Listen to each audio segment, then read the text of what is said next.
Hello everyone, welcome to study 82 point से। दोस्तों मैं रंजीत, मैंने इंपॉर्टेंट क्वेश्चन लेके आऊँ दोस्तों। आपकी आगामी परीक्षा मध्य प्रदेश जेल प्रहरी, सब इंस्पेक्टर, शिक्षक भर्ती और पटवारी के एग्ज़ाम के लिए ये हिंदी के इंपॉर्टेंट क्वेश्चन है दोस्तों, और ये सभी क्वेश्चन प्रीवियस एग्जाम के हैं। तो शुरू करते हैं। क्वेश्चन नंबर फर्स्ट है दोस्तों।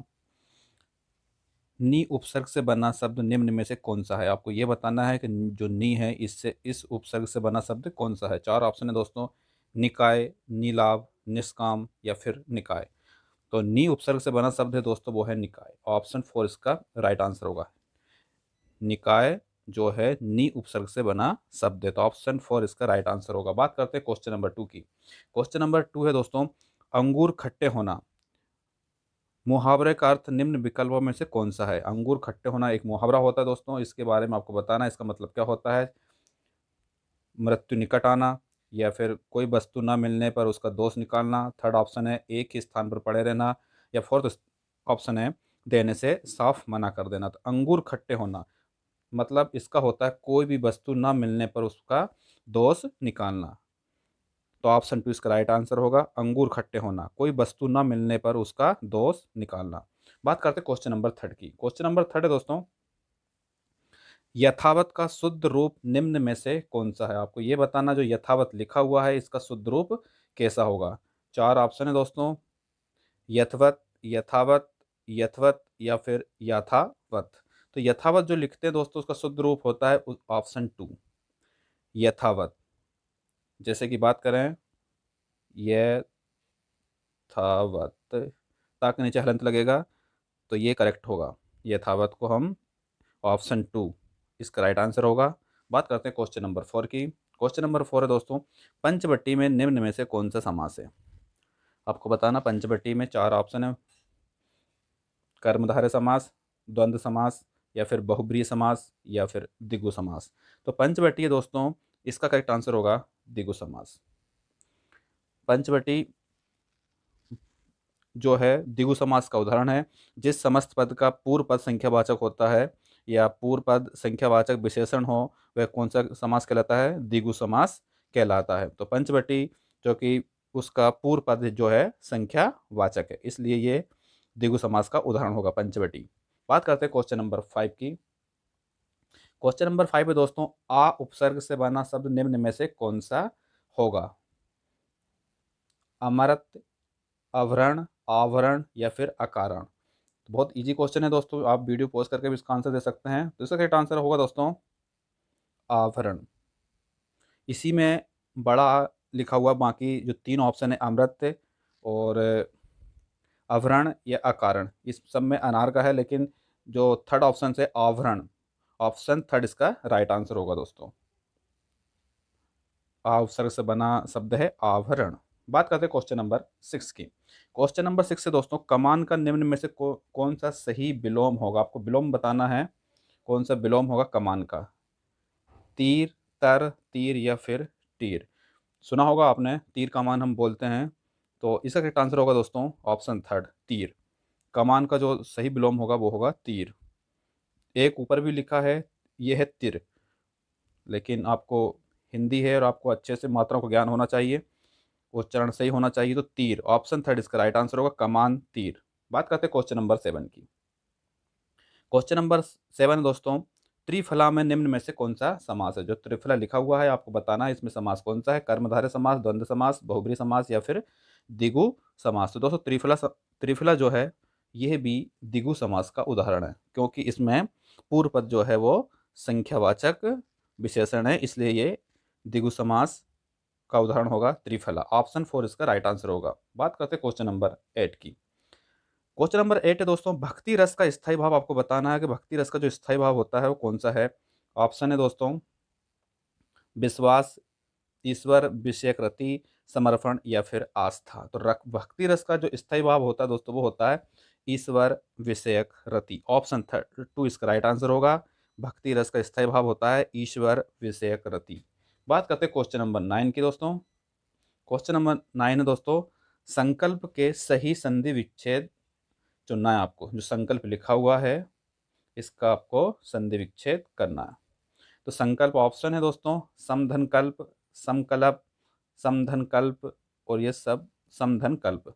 सब मात्राओं का हेरफेर है दोस्तों। तो संकल्प जो होता है उसका सही संधि विच्छेद होता है, सही विच्छेद होता है दोस्तों सम के नीचे हलंत आता है प्लस कल्प। और ये कौन सी संधि है दोस्तों? ये है दोस्तों व्यंजन संधि। ना का मा हो जाता है, इसलिए ये संकल्प जो है इसका संधि विच्छेद होगा सम धन कल्प। तो इसका करेक्ट आंसर होगा दोस्तों ऑप्शन नंबर 2। ऑप्शन नंबर 2 इसका राइट आंसर होगा समधन कल्प। सॉरी, माफ कीजिएगा, ऑप्शन फर्स्ट इसका राइट आंसर होगा समधन कल्प। ऑप्शन फर्स्ट इसका राइट आंसर होगा। संकल्प संधि विच्छेद करना है तो समधन कल्प, option first is right answer. बात करते हैं क्वेश्चन नंबर 10 की। क्वेश्चन नंबर 10 है दोस्तों किंकर के लिए सही संधि विच्छेद को आपको चुनना है। किंकर संधि विच्छेद आपको करना है, तो इसमें भी दोस्तों ऑप्शन, इसका करेक्ट आंसर होगा दोस्तों किम धन कर। ऑप्शन 4 इसका राइट आंसर होगा। ऑप्शन 4 इसका राइट आंसर होगा। किंकर को हम कैसे लिखते हैं दोस्तों? जो किंकर है इसका संधि विच्छेद करेंगे हम, तो इसमें भी ना का मा हो जाता है, तो किम धन कर। ऑप्शन 4 इसका राइट आंसर होगा। बात करते हैं क्वेश्चन नंबर 11 की। क्वेश्चन नंबर 11 है दोस्तों लक्षण का शुद्ध रूप निम्न में से कौन सा है? जो लक्षण लिखा हुआ है, लक्षण लिखा हुआ है दोस्तों, आप इसको बताना है कि इसमें से चार ऑप्शन में से सही लक्षण कौन सा है। तो जो लक्षण है दोस्तों ये है तद्भव। सही लक्षण होता है ऑप्शन फर्स्ट इसका राइट आंसर होगा लक्षण, ऐसे लिखते हैं इसको लक्षण को। तो ऑप्शन फर्स्ट इसका राइट आंसर होगा। इसका शुद्ध रूप होगा लक्षण का शुद्ध रूप होगा लक्षण। ऑप्शन फर्स्ट इसका राइट आंसर होगा। बात करते हैं क्वेश्चन नंबर 12 की। जो बाद में अधिकारी बने, क्या बने दोस्तों? जो बाद में अधिकारी बने के लिए एक शब्द निम्न में से कौन सा होगा? उत्तराधिकारी, सब में मात्राओं का हेरफेर है दोस्तों। ऑप्शन बी है उत्तराधिकारी, थर्ड ऑप्शन है उत्तराधिकारी, और चौथा ऑप्शन भी रॉन्ग है उत्तराधिकारी। तो जो बाद में अधिकारी बने उसको हम बोलते हैं दोस्तों उत्तराधिकारी। अब इनमें से कौन सा है दोस्तों? तो ऑप्शन थर्ड इसका राइट आंसर होगा उत्तराधिकारी। बात करते हैं क्वेश्चन नंबर 13 की। जिसने ऋण उतार दिया हो, जिसने ऋण उतार दिया हो उसके लिए एक शब्द आपको बताना है। ऋणी, उऋणी, उऋण या फिर अन ऋण। तो जिसने ऋण उतार दिया हो या जिसने ऋण उतार दिया हो उस वो होता है दोस्तों उऋण। तो इसमें से कौन सा करेक्ट होगा? ऑप्शन थर्ड इसका राइट आंसर होगा। उऋण मतलब जिसने ऋण उतार दिया उसको हम बोलते हैं उऋण। Option third is right answer. बात करते हैं क्वेश्चन नंबर 14 की। कामदेव के लिए सही पर्यायवाची वाले शब्दों को, पंक्ति को आपको चुनना है कि जो कामदेव दिया है इनके पर्यायवाची कौन से सही है। तो कामदेव के दोस्तों पर्यायवाची आपको बता दूं मैं, अनंग होता है, मदन होता है और मनोज होता है। अनंग तो इसमें दिया है, मर्दन इसमें रॉन्ग लिखा हुआ दोस्तों, मनोज इसमें दिया हुआ है। अनंग और ऑप्शन मदन मनोज इसमें भी ये रॉन्ग दिया है, लेकिन ऑप्शन थर्ड इसका राइट आंसर होगा अनंग मदन मनोज। कामदेव के सही पर्यायवाची है दोस्तों अनंग Madan Manoj. Option third is right answer. बात करते हैं क्वेश्चन नंबर 15 की।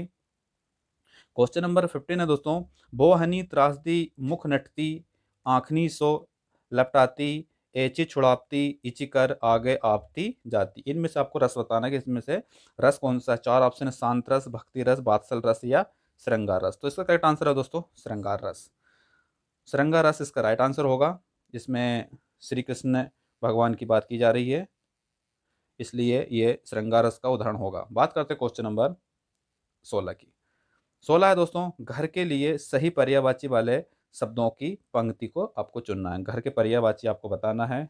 यदि आपको याद होंगे तो आप बहुत इजी इस क्वेश्चन का आंसर दे सकते हैं।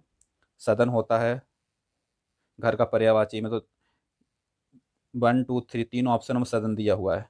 लेकिन दूसरा निकेतन होता है। निकेतन किस में दिया है दोस्तों? सेकंड और थर्ड में। और होता है दोस्तों एक गेह। तो घर का जो पर्यायवाची है दोस्तों वो होते हैं सदन, निकेतन और गेह। तो कौन सा करेक्ट होगा दोस्तों? तो ऑप्शन 2 इसका राइट आंसर होगा सदन, निकेतन, गेह घर के ये पर्यायवाची है। बात करते हैं क्वेश्चन नंबर 17 की। अंत प्रत्यय से बना शब्द निम्न में से कौन सा है? आपको ये बताना जो अंत लगा, इन चारों ऑप्शनों में से अंत प्रत्यय किस में लगा है। तो दोस्तों इस बहुत इजी क्वेश्चन है। रटंत जो है, रट धन अंत, रट धन अंत, जो अंत जो है दोस्तों वो रटंत में लगा हुआ, ऑप्शन 4 इसका राइट आंसर होगा। रट धन अंत, तो जो रटंत में है जो अंत प्रत्यय लगा हुआ है, तो ऑप्शन 4 इसका राइट आंसर होगा। बात करते हैं क्वेश्चन नंबर 18 की। क्वेश्चन नंबर 18 दोस्तों, करुण का निम्न में से कौन सा सही विलोम आपको बताना है। करुण दिया है, इसका सही विलोम क्या होगा, तो ये होगा दोस्तों निष्ठुर। और निष्ठुर कौन सा, जिसमें छोटा ऊ की मात्रा लगी हो, हम निष्ठुर ऐसे लिखते हैं, और ये किसका है, करुण का विलोम होगा। तो ऑप्शन 2 इसका राइट आंसर होगा। बात करते हैं क्वेश्चन नंबर 19 की। क्वेश्चन नंबर 19 है दोस्तों, इस करुणा कलित हृदय में क्यों विफल रागनी बसती, इनमें से कौन सा आपको अलंकार है। तो इस करुणा कलित हृदय में, तो दोस्तों क्यों विफल रागनी बसती, तो जिसमें इसका करेक्ट आंसर होगा दोस्तों अनुप्रास अलंकार। आपको बता दें अनुप्रास अलंकार इसको आंसर क्यों होगा, क्योंकि यहाँ का वर्णों की आवृत्ति हुई है। करुणा कलित क्यों, इसमें का वर्णों की पुनरावृत्ति बार बार हुई है, इसलिए ये अनुप्रास अलंकार है। अलंकार के बारे में बात करें दोस्तों, तो अलंकार शब्द की उत्पत्ति आपको पता है संस्कृत के अलम धातु से हुई है, और अलंकार शब्द का अर्थ होता है आभूषण या गहना। जिस प्रकार आभूषण धारण करने से स्त्री के सौंदर्य में वृद्धि होती है, उसी प्रकार काव्य में अलंकारों के प्रयोग से उसकी सुंदरता में चमत्कार उत्पन्न होता है। बात करें दोस्तों अलंकार, अलंकार मुख्यतः दो भेद माने हैं, शब्द अलंकार और अर्थ अलंकार। शब्द अलंकार मुख्यतः कौन कौन से होते हैं, तो शब्द अलंकार होते हैं जैसे अनुप्रास है, यमक है, श्लेष है, वक्रोक्ति है। ये दोस्तों शब्द अलंकार के उदाहरण हैं। और अर्थ अलंकार उपमा, रूपक, उत्प्रेक्षा, अतिशोक्ति और अन्योक्ति, ये दोस्तों अर्थ अलंकार के उदाहरण हैं। तो अनुप्रास अलंकार जिस रचना में वर्ण में वर्ण समूह बार बार आते हैं उसको हम अनुप्रास अलंकार कहते हैं। तो ऑप्शन 3 इसका राइट आंसर होगा अनुप्रास। बात करते हैं क्वेश्चन नंबर 20 की।